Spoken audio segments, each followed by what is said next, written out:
इस समय corona villain चीन को घेरने के लिए 4 देशों का चक्रव्यूह क्यों तैयार हो रहा है और भारत को आगे बढ़ने से रोकने वाले चीन को चुनौती देने के लिए क्वाड क्यों जरूरी है, यह समझना बहुत जरूरी है। विशेषज्ञ बताते हैं कि भारत और चीन अलाइन विद नियर की नीतियों पर आगे बढ़े थे, लेकिन चीन का कम्युनिस्ट शासन align with the far and और अगेंस्ट द नियर की नीति पर चलने लगा, यानी दूर के देशों से दोस्ती और करीबियों से झगड़ा। और इसके पीछे चीन की जो सबसे बड़ी सोच है वो उसकी एक बहुत रूढ़िवादी सोच है, और जिसका उस सोच के पीछे की वजह है rise of the middle kingdom. जब तक वो rise of the middle kingdom के ख्वाब से बाहर नहीं निकलेगा तब तक वो ऐसे ही काम करता रहेगा। 70 के दशक में चीन ने वॉशिंगटन से करीबी बनाई और कम्युनिस्ट देश होते हुए भी मॉस्को से दूरी। इससे पहले साल 1962 में उसने भारत का भरोसा तोड़ा, चीन के साथ भारत का युद्ध हुआ। इसके बाद 2020 में गलवान घाटी में चीन से तीखी लड़ाई हुई और इसके बाद चीन पर भारत भरोसा नहीं कर सकता। बड़ा सवाल यह है, जो समझने वाली बात है, इस सब के बीच में पुतिन के आने के बाद से चीन और रूस की नजदीकियां बढ़ना शुरू हो गईं। खास करके उनके मिलिट्री एक्सचेंज प्रोग्राम्स थे, वो काफी तेजी से आगे बढ़ने लग गए। इतना ही नहीं, अभी हाल के दौर में जो सबसे बड़ी बात थी वो ये थी कि किस तरीके से बीजिंग ओलंपिक्स को, विंटर ओलंपिक्स को सिर्फ पुतिन एक ऐसे थे जो कि वहां पर हरी झंडी दिखा रहे थे उसको, बाकी सब डिप्लोमेटिक बॉयकॉट कर रहे थे। बहरहाल गलवान घाटी में भारत ने चीनी सेना के छक्के छुड़ा दिए और बॉर्डर पर पीपल्स लिबरेशन आर्मी पीएलए की आंख में आंख डालकर भारतीय सेना एलएसी पर बैठ गई। चीन के साथ यह गतिरोध इस वक्त भी जारी है और इसके साथ ही वर्ल्ड ऑर्डर भी बदल रहा है। मिलिट्री के साथ साथ इकोनॉमिक फ्रंट पर भी भारत चीन को चुनौती दे रहा है। लेकिन अब आपको बताते हैं कि भारत की गुटनिरपेक्ष नीति की चीन इतनी तारीफ क्यों करता है और चीन के राष्ट्रपति शी जिनपिंग को भारत अमेरिका का एक साथ होना इतना क्यों खटकता है।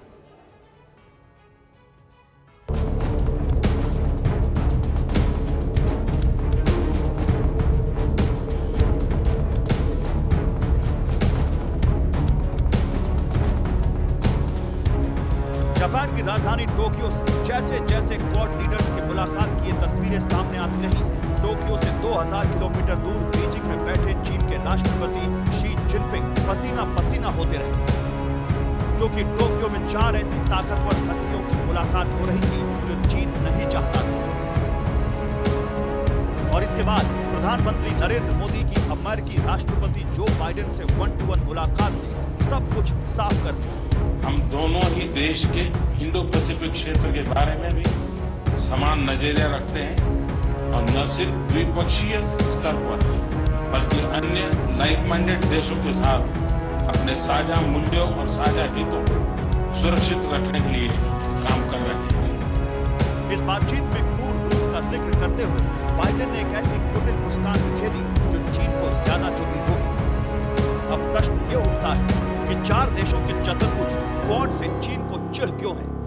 क्या क्वाड से चीन के विस्तारवाद को खतरा है या फिर चीन को आर्थिक चुनौतियां मिलने वाली हैं? क्या डेप्यूटी सुपर पावर जिनपिंग को क्वाड ही सुपर पावर बनने से रोक सकता है? इन प्रश्नों का उत्तर एक और प्रश्न में छिपा है। वो प्रश्न है कि चीन को भारत की कौन सी पॉलिसी सूट करती है?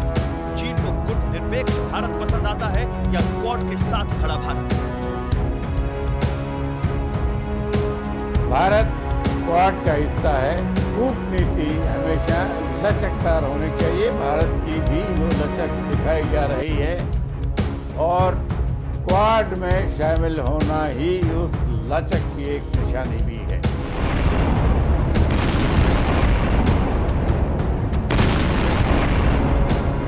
नोट करने वाली बात यह है कि रूस और यूक्रेन के बीच युद्ध छिड़ने के बाद टोक्यो में पहली बार क्वाड देशों की मीटिंग हुई, जिसमें भारत, अमेरिका, ऑस्ट्रेलिया और जापान के लीडर्स ने एक सुर में कहा कि हम इंडो पैसिफिक शक्तियां हैं और हमें हिंद प्रशांत क्षेत्र को मुक्त, मजबूत और सुरक्षित करना है। यानी 4 देशों का फोकस उस ब्लू बैटल ग्राउंड की तरफ है जहां चीन धौंस दिखाता है, अपना अवैध हक जमाता है और लोकतांत्रिक देशों की तरक्की का बाधक बनता है।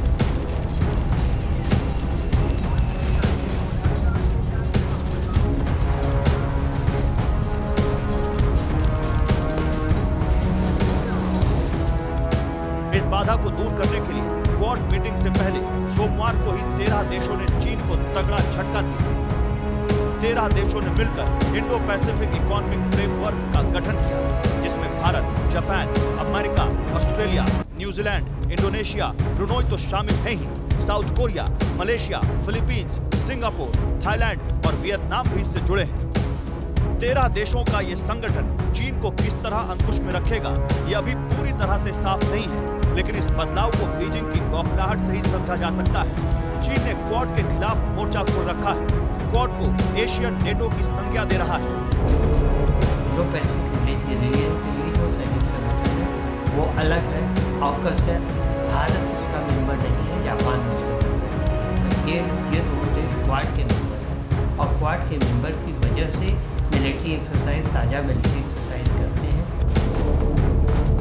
भारतीय एक्सपर्ट्स ने चीन की झुंझलाहट की डिटेल एनालिसिस की है, जिसमें विशेषज्ञों ने भारत के आकार और भारत की संभावित शक्ति को चीन की चिढ़ की स्वाभाविक वजह माना है। ये बात सच है कि एलएसी पर धौंस दिखा रहे चीन ने भारत की ताकत को कभी भी चुनौती देने के काबिल नहीं माना, लेकिन ड्रैगन लैंड को यह जरूर लगता है कि अगर दूसरी शक्तियों के साथ भारत जुड़ेगा तो उसके लिए गंभीर खतरा बनेगा।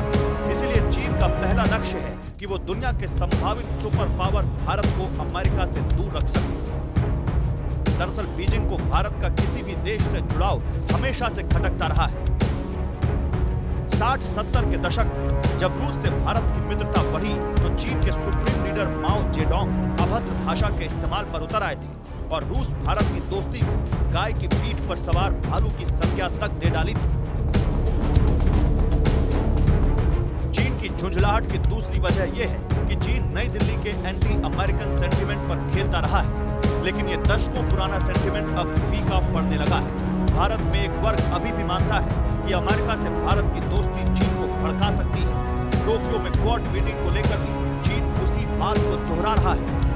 आजादी के शुरुआती दौर से ही भारत की अमेरिका से दूरी बनाए रखने की पॉलिसी रही है, जो चीन को सूट करती है।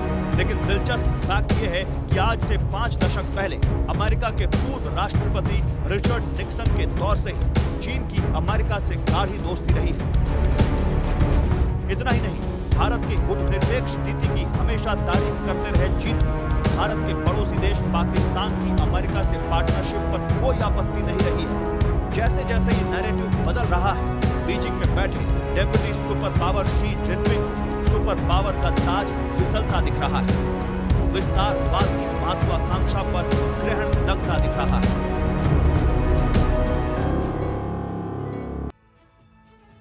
परवाह देश की, सोमवार से शुक्रवार रात 10 बजे TV9 भारतवर्ष पर।